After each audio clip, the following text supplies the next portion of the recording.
quite as interactive as standing here. Holly, no one could be Holly for that. But let's give it a go, and yeah, hopefully not take too long. Yes, so as it says here, I am Maria Slade. I'm the property editor at BusinessDesk. And it's just some slides lovingly prepared for me by the marketing department. Follow them in. Just a little bit about us. We are actually the biggest business publication in New Zealand now. We've got journalists around the country really. We have an Auckland and Wellington office, and we've got a journalist down here, various freelancers and people around the country that also contribute. Our editor is Victoria Young, the amazing Victoria Young, if anyone knows her. Here we go. Yeah, just a few of the numbers. We have 26,000 subscribers, which is a fair chunk. I think it's 1.3 million monthly page views, 400,000 monthly users. So, you know, even though we might have 26,000 subscribers, of course, lots of people access the publication because people have subscriptions for their work and so forth. Influencers, well, yeah, by its very nature, we have quite an influential audience because it's all business leaders, professional services firms, entrepreneurs like yourselves, people like that. So it's kind of the people you want to be talking to. And we do skew a bit male, but that's kind of the nature of the business community. We need more women out there doing it. But yeah, it's still a reasonable chunk of female readers as well. One thing actually I did want to point out is we do still actually have a print version as well. Obviously we have the web and the app and so forth, but we do have a weekly wrap of BusinessDesk in the Herald on Monday and also in the 5 regional papers around the country, so print is not entirely dead. Now, this is, you can see my prowess with PowerPoint. It does not quite meet the marketing department, so these slides you can see are a little bit more amateur. But they also switched to NZME Blue because BusinessDesk is part of the NZME group, the publicly listed media company, and for anyone who's not familiar with them, that is the New Zealand Herald, Newstalk ZB, as I said, a range of regional newspapers, a whole host of music stations. We even have a country music station now. One Roof is another big publication for NZME, and Restaurant Hub, and various other bits and pieces as well. So it's quite a big media company that spans lots of things. The media isn't dying. It really isn't. Don't let anyone tell you so. Particularly in the last few years, we've seen a number of independent outlets come up, like The Spinoff, like Newsroom. A few years ago, I was working at Fairfax, now Stuff, and I went off to write a book, actually. So I quit my job to write a book. It was a how-to guide for property buyers, actually. And I thought to myself, what am I going to do now? I feel like journalism just isn't happening anymore. And it was around about that time that we started to see the rise of The Spinoff and various independent outlets. And really from there's been quite a lot of opportunities that have grown. And business journalism in particular is doing really well. The BusinessDesk, we've got NBR of course, the Business Herald, the business section of the New Zealand Herald, Stuff, RNZ, Interest.co.nz, they've all got business journalists. So it's the area particularly of the media, as the media has gone towards paywalls, that people are prepared to pay for. So in terms of a media company, you know, a business product is a really valuable one to have because people will pay for business news. Another reason I would say that the media is strong in this country is you have to think about, and this has been referenced by some of the other presenters, we have a completely free media in this country. This is not Singapore or Malaysia or China, you know, not to offend anyone in the room. But, you know, in a lot of those places, the media is not free. They have minders that sit in newsrooms. We have nothing like that here. You know, love us or hate us, we can cover as we see fit in this country, and that's not to be sniffed at.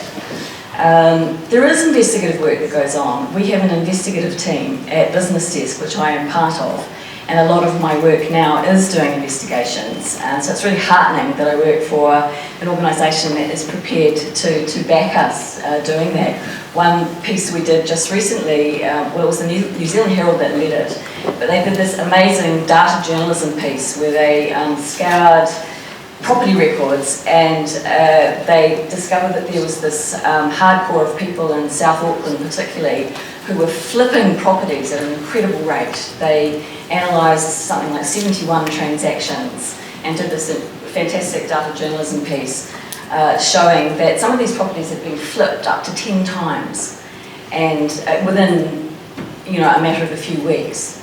And so what was going on there? It just raised all sorts of questions about what was happening in the property market there, and that was a really good example of journalists doing some very hard yards analysing data to discover a quite worrying trend.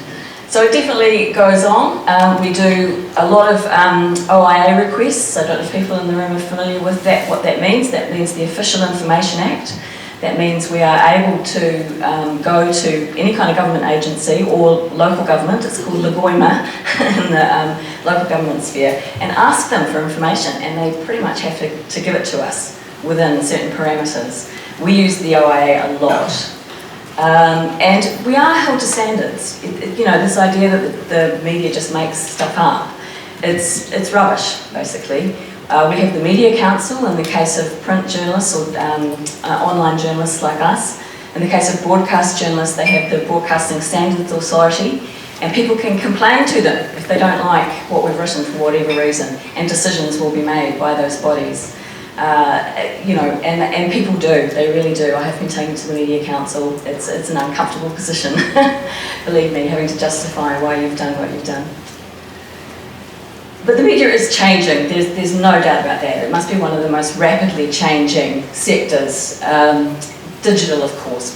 Newspapers are not delivered to people's letterboxes the way they were. They still are. Print is still actually quite a profitable sector for NZME, for example, the Herald. But the days of the newspaper are passing for many other formats, of course. There is increasing use of paywalls, as I have mentioned. The Herald, of course, was free for a long time, but now we do have a paywalled service. You have to subscribe and you have to pay to read news, and certainly that is the case with BusinessDesk. And people sort of go, oh, why should I have to pay for this journalism? You always used to. You always used to pay for your newspaper to be delivered to your letterbox, so why would you now not pay to read that news? Increasingly the media is going that way, and the sort of corollary to that is that, I'll just come back to those other points, but one of the points is that we are moving more and more towards current affairs and as I mentioned, investigative journalism, and sort of in-depth pieces that, as we say, are sticky. They hang around, they might not just be read on that day, people might go back to them over the next few days or weeks even. They become kind of markers in the sand on an issue, and that's the sort of journalism that we think people are prepared to pay for. So increasingly we are actually going back that way, which I think is a really healthy thing for democracy and for New Zealand. The demise of linear TV, we know that. You don't just sit down and watch the 6 o'clock news anymore. People consume their visual content in many other different ways now. And one of the changes we're seeing there is the rise of the FASTs. Now I have to remember what that stands for exactly. It's free ad-supported television. And the New Zealand Herald has actually just launched a product called Herald Now. They only launched it in the last month. And that's effectively an online TV program from 7 to 9 a.m. every day. Ryan Bridge is hosting it. One of the things about the demise of linear TV is there's a lot of very experienced TV journalists floating around out there, and we have been very lucky to pick up a few of them, like Ryan, like Michael Morrow, like Garth Bray, who's working with us at BusinessDesk, and they bring incredible skills. And so Herald Now is a new thing. It's a bit of a suck it and see thing. They're just streaming it. You can see it on YouTube as well. And it's kind of like a bit of a wrap of all our journalism of the day. So of course we've got the Herald, we've got BusinessDesk, we've got Newstalk ZB. And so the content that those outlets are producing, we're kind of wrapping it into this, to our service. So it's going to be interesting to see what audiences make of it. So, give me your feedback, have a look. More podcasts. We are starting to make more podcasts, the Herald and BusinessDesk as well. I'm just about to launch into a podcast project. It's not a huge money maker, but it is a bit of a revenue stream that's growing. So that's a whole new channel for media companies. But it isn't always profitable, and that is why we have government funding for a certain number of things. We've got the Public Interest Journalism Fund, which has been kind of controversial, but the government is continuing with it. And we have RNZ, of course, the public broadcaster, although I note in the budget, they, like so many organisations, they took a bit of a hit at the budget this year, but it's still there. And New Zealand On Air, of course, people apply to New Zealand On Air. And in our sphere, there is a thing called the Brian Gaynor Journalism Initiative, and that has provided some really valuable funding for some investigative projects. So, yeah, there are ways and means, because it isn't always profitable, but, we do our thing. It is just constantly changing all the time. We never really know where we're going with this it is really a bit of a suck it and see kind of industry at the moment. The Minister, Paul Goldsmith, announced in February he's got these proposals for media reform. It's things like they're looking at merging the broadcasting, New Zealand On Air, and they're merging a few things. I can't quite remember off the top of my head, but he's got these proposals for sort of restructuring how some of our media bodies operate. Proposals at this stage, but the whole idea is to sort of build trust in the media, I think, which we all acknowledge there's been a problem there, but not for the reasons that some people would have you believe, but maybe that's a subject for the panel. And our life is made quite difficult by the fact that the Googles, the Facebooks, those mega companies, they suck up a lot of the ad revenue. And so the old model of, write a story, stick it in the newspaper, sell a few ads around it, and away you go kind of thing, that's just gone. That's just changing so rapidly. So that is why the media companies are trying all these different things to, find revenue streams and see where we all land. I thought a few do's and don'ts of dealing with the media, because a lot of you think we're this strange three-headed beast kind of thing. Just a couple of practical things, really. Research the media outlets that you're targeting. For example, I work for a business publication. I am really not going to be interested in the latest, launch of an appliance kind of thing. That's just not my jam. I got a press release the other day, something about mental health in the construction sector. Well, yes, of course that is an issue, but unless there's some sort of business angle on that, some business has got an initiative, they put some money into something, that's not going to be my jam. So, look at who it is you're trying to pitch a story to. Have something new and interesting to say. The whole idea of news is that it's new. But there's a lot of talk before about this AI landfill that's going on, just sort of dumping stuff because you feel like you've got to say it. Yes, okay, Stanley's right, you've got to get out there, you've got to do stuff. But, if you want to attract the interest of the media, you really do have to have something new to say. Be available for interview. You'd be amazed how many people will push the button on a press release and then go on holiday to Fiji, and you just can't reach them. And that applies to PR people too. There's nothing drives us crazier than, you ring them and they go, yeah, I'd like to speak to so-and-so about this. It sounds kind of interesting. Oh, no, he's not available. He's not going to talk to you about that. So, well, what was the point? And on that point, actually, if you are speaking to a journalist, if a journalist clearly identifies themselves as a journalist, you're on the record. Just that's the protocol. That is why, when I ring people up, I always say, hello, it is Maria Slade from BusinessDesk, I'm a journalist. And, that's just the protocol, that's just how it goes. I spoke to a real estate agent just the other day. He was selling a multi-million-dollar mansion on behalf of a dodgy developer that I'd been chasing around. And I clearly identified myself, and then we wrote about this very expensive house that he was selling at a time when he still owed his subbies quite a lot of money. He was not happy. He was outraged the next day, saying, "You can't write that." Well, as a matter of fact, I can. And clearly identified myself. Yeah. So, do be prepared to offer expert comment, and I think that kind of plays into maybe what Shamabeel was talking about this morning. About we need to decide what kind of world this is we want to live in. And if you've got some thoughts, some opinions on something that's happening at the moment that's particularly affecting your sector, don't be afraid to write something, write an op-ed, write a piece on your website, put it out on your socials, talking about, I've been thinking about this and doing some analysis of this issue, and I think this is, this is some of the things we could be facing or doing or thinking. That's a really key offering, I think, for your audiences. And form relationships with key journalists, people in your sector. With everything, it's relationships, isn't it? It's much easier to pick up the phone to someone if they know who you are, and likewise for me, if you know who I am, that I'm an okay person, I'm an objective journalist, I'm trusted, kind of thing. So yeah, do sort of seek out those journalists that are working in your sector and get to know them. As I say, don't be afraid of the media. The on-off record thing kind of confuses people. Yes, you are on the record if you're speaking to a journalist, but if you need to speak off the record for any reason, you only have to say so. And believe me, a journalist will honour that. Because if we didn't, you'd never speak to us again. And our stock and trade is our contacts and speaking to people and people telling us stuff. We will honour it to our death if you say this is off the record, you must totally protect your source. We will. I tell you that hand on heart. So so don't be afraid. Prepare your messages and what it is you want to say. But if there is something you need to just say to the journalist, look, you need to understand the background context to this, but I can't be quoted on it. Any journalist worth their salt will respect that. Don't expect coverage on a certain angle. You don't control us.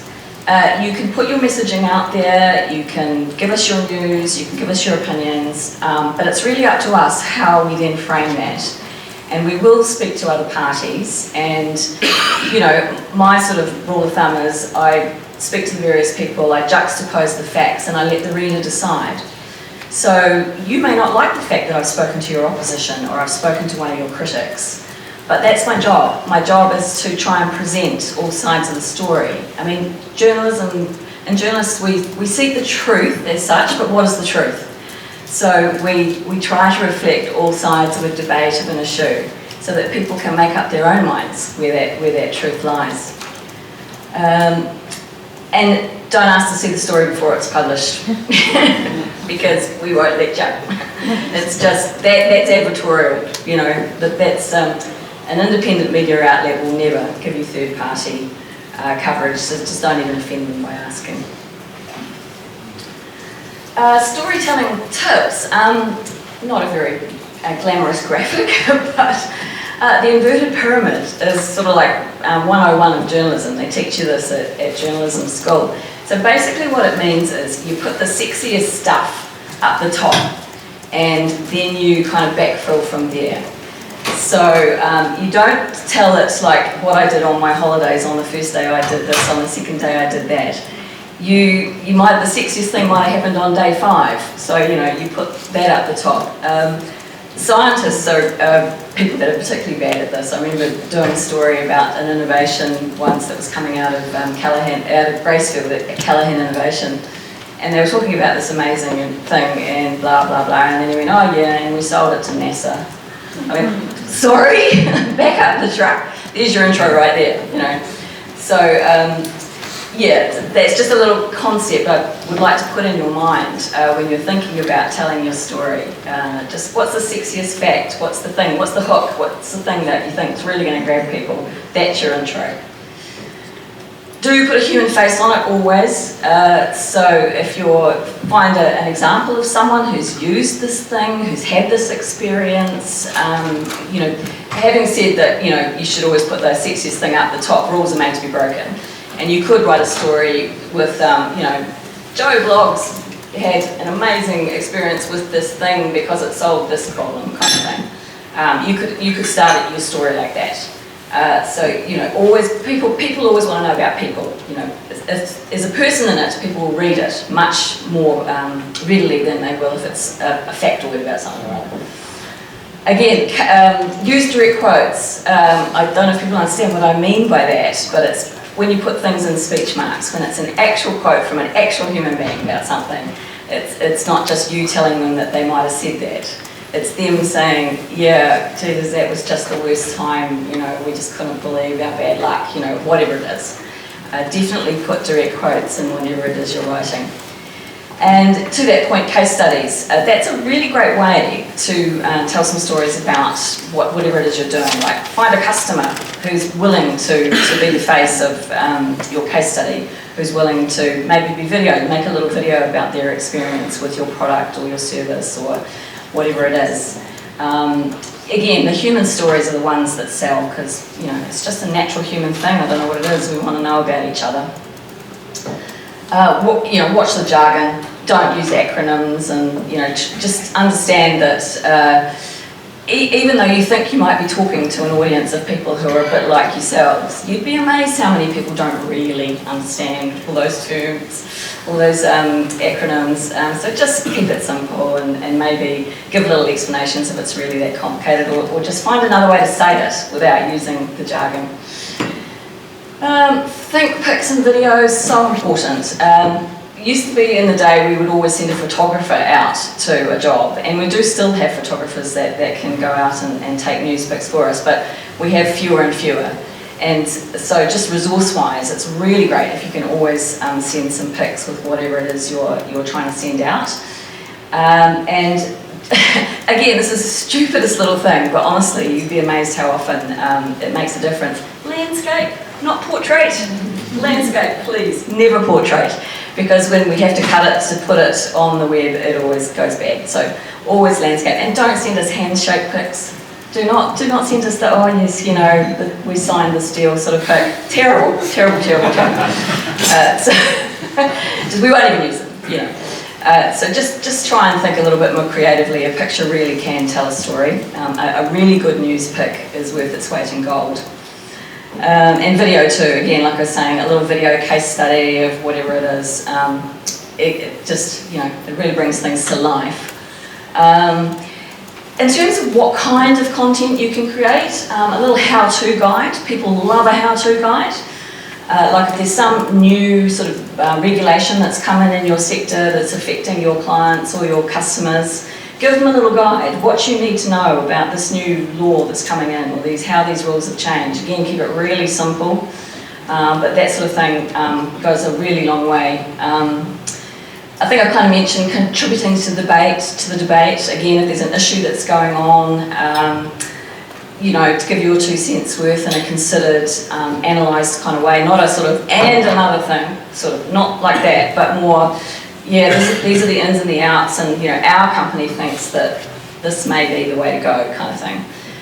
Very valuable sort of, you're giving somebody something to think about. And don't forget the listicle. Chris Walsh and I once got into big trouble doing a piece for The Spinoff about 5 insurances you don't need. One of them was funeral insurance, and it was bad luck for us that it turned out one of the sponsors of The Spinoff provides funeral insurance. So they weren't very happy. But we just did this little thing about you don't need pet insurance, you don't need phone insurance, you certainly don't need funeral insurance. You really don't. The Funeral Association provides a much better product. But yeah, something like that. The 10 hottest things, the 5 greatest inventions, whatever it is. People love that kind of stuff. That's basically it from me. So I'm really looking forward to this panel. Thank you for listening.